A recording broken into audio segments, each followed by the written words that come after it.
She's faced the hardest times you could imagine. Have you ever heard a song so good that it stayed stuck in your head, only for the name behind it to gradually fade from the public memory? There were plenty of stories like that in 1973, from a 12-year-old boy who unexpectedly scored a major hit to a group of Chicago high school students who suddenly broke on to the Billboard chart, to an instrumental that came close to reaching #1. Everybody wants to live together.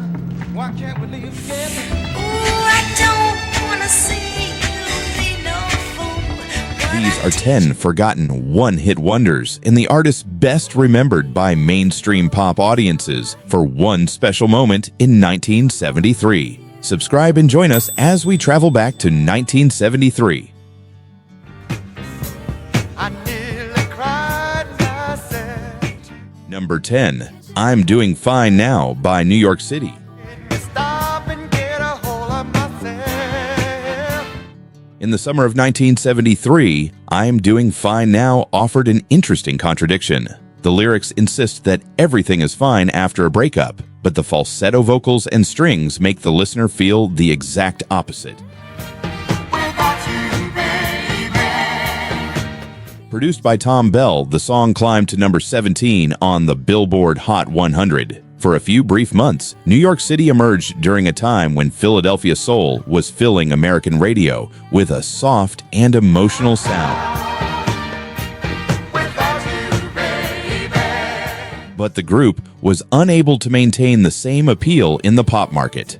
More than half a century later, many people still recognize I'm Doing Fine Now before they remember the name New York City. And the next story takes us from Philadelphia soul to the heartbreak of Chicago soul. Oh, darling. Number 9, Leaving Me by the Independents. Some breakup songs don't need to scream to make the listener feel the pain. Leaving Me by the Independents does it with layers of falsetto harmonies, aching strings, and touches of gospel underneath. We don't talk no more like we used to do. The song reached number 1 on the R&B chart, becoming one of the group's most notable successes. In that moment, the Independents seemed to have found a formula that could take them even further. What you telling me?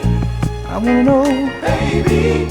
But the group broke up in the mid-1970s, and the members later went their separate ways. Leaving Me remains one of their best remembered recordings. The next song has an even more remarkable story, because the voice behind it belonged to a boy who was only 12 years old. Well, if you only knew what was going through my mind.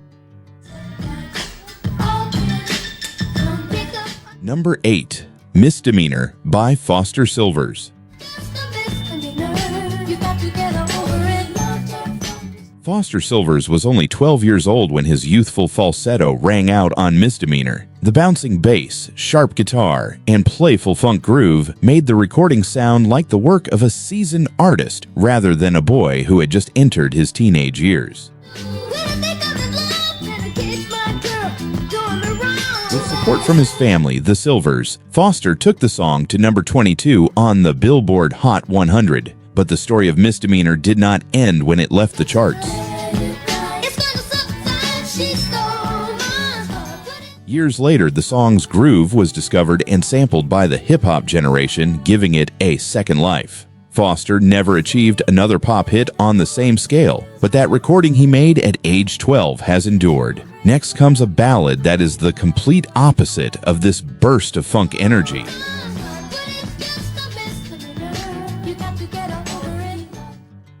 Before we continue, can I ask you for one small favor? More than 90% of the people who enjoy these videos still haven't subscribed to the channel. If this channel has ever brought back a special memory or helped you rediscover a great song, please take just a second to hit the subscribe button.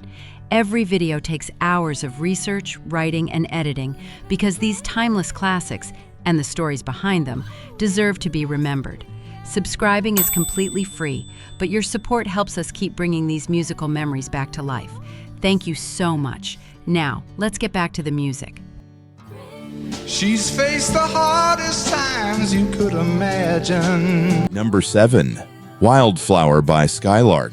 And When her youthful world was about to fall in. Wildflower didn't need a loud chorus to get attention. Gentle piano, strings, and Donnie Jared's warm baritone turned it into one of the most recognizable ballads of 1973.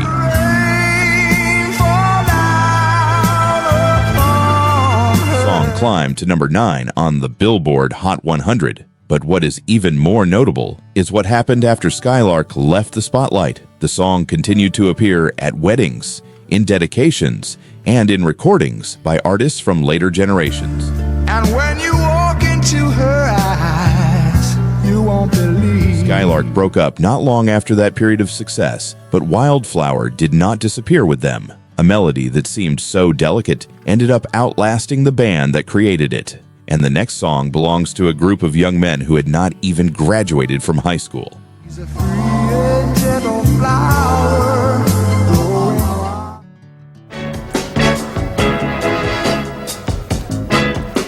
Number 6, Love Jones by Brighter Side of Darkness.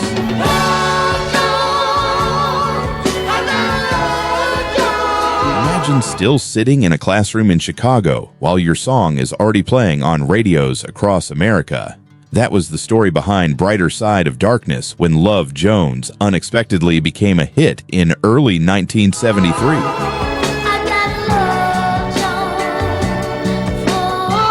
A combination of spoken passages, strings, and a soul groove helped the song climb to number 16 on the Billboard Hot 100. The success was even more remarkable because most of the members were still high school age. Very, very much, and you just can't seem to get yourself together. But the spotlight came quickly and disappeared just as fast. The group was unable to maintain similar crossover success and broke up not long afterward. Love Jones became a distinctive snapshot of early 1970s Chicago soul. Next comes a completely different kind of group, larger in number, rich in gospel influence, and filled with powerful vocal harmonies.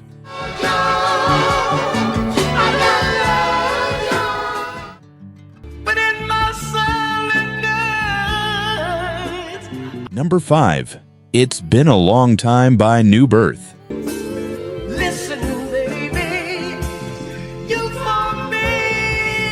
New Birth was not an ordinary vocal group. They were a large ensemble of singers and musicians, creating a dense sound that blended soul, funk, and gospel. In 1973, all of those elements came together in It's Been a Long Time. Here's what you got to do. You got to do for me. The song reached number 26 on the Billboard Hot 100 with horns, strings, and layers of male and female harmonies, creating a feeling that was both painful and powerful. New Birth continued to have a significant career on the R&B charts, so calling them a one-hit wonder in the absolute sense would not be entirely accurate. But in the mainstream pop market, It's Been a Long Time remains one of their most memorable crossover moments. The next song was much more daring.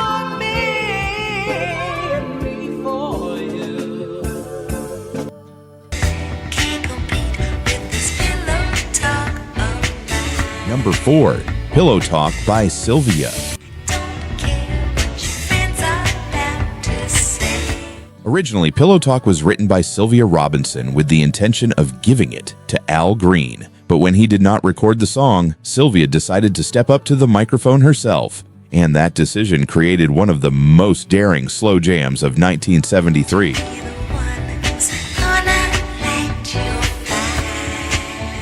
Sylvia's almost whispered vocals, shimmering strings, and sensual bass line took Pillow Talk to number 3 on the Billboard Hot 100. Her intimate delivery also foreshadowed the quiet storm style that would become popular in the years that followed. But Sylvia's story was bigger than her singing career. A few years later, she became an important figure in the early days of hip-hop when she was behind Rapper's Delight. Next, we leave those whispered vocals behind for a hit that needed no vocals at all.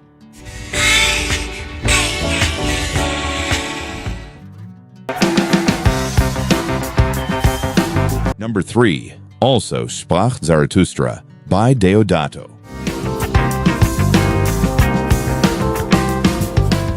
Who could have imagined that a work by Richard Strauss from the 19th century could become a hit on American radio in 1973? Deodato made it happen when he turned also Sprach's Zarathustra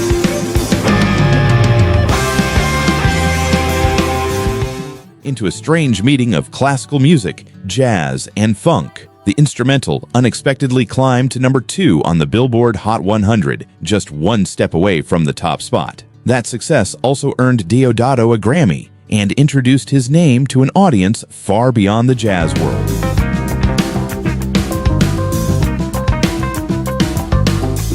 Deodato continued to have a long career as a musician, arranger, and producer, but he never had another U.S. pop hit on the same scale. And from a completely instrumental track, we move to a song that needed only a few instruments to deliver a much bigger message.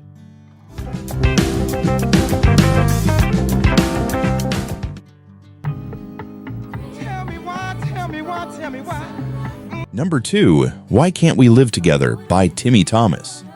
Everybody wants to live together. Why can't we live together?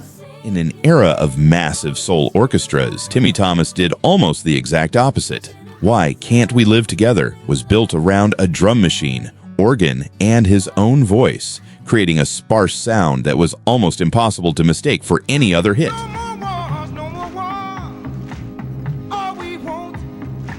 Amid the tensions of the Vietnam War era, its call for peace and unity helped the song climb to number 3 on the Billboard Hot 100. The minimalism that made it unusual in 1973 also made the recording sound ahead of its time. Everybody wants to live together.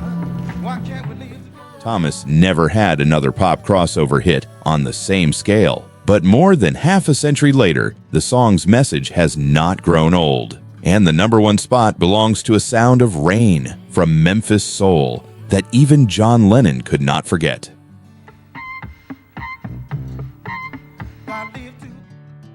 Sweet memories. Number 1, I Can't Stand the Rain by Ann Peebles. A rainstorm outside a window helped create one of the most enduring soul records of the 1970s. Ann Peebles, along with Don Bryant and Bernard Miller, turned that idea into I Can't Stand the Rain, where unusual percussion opens up an atmosphere that feels both cold and haunting. The song reached number 38 on the Billboard Hot 100, but its influence went far beyond its original chart position. John Lennon once gave the song special praise, and over the decades, it has repeatedly been covered, rediscovered, and sampled by new generations of artists.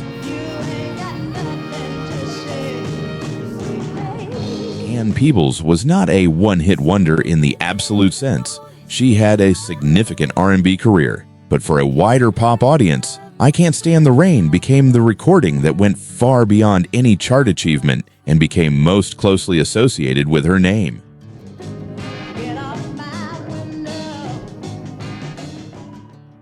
These 10 songs once played from radios, jukeboxes, and cars traveling the streets of America in 1973. Some of the artists continued their careers in R&B, jazz, or behind the scenes in the studio, while others quickly left the spotlight. But more than half a century later, those melodies are still here. And when you walk into her eyes, you won't believe. Sometimes just a few notes are enough to take us back to a summer, an old car, or a moment we thought we had forgotten long ago. Which song on this list takes you back to 1973 most vividly? Share your memories in the comments, and don't forget to like and subscribe to continue these musical journeys.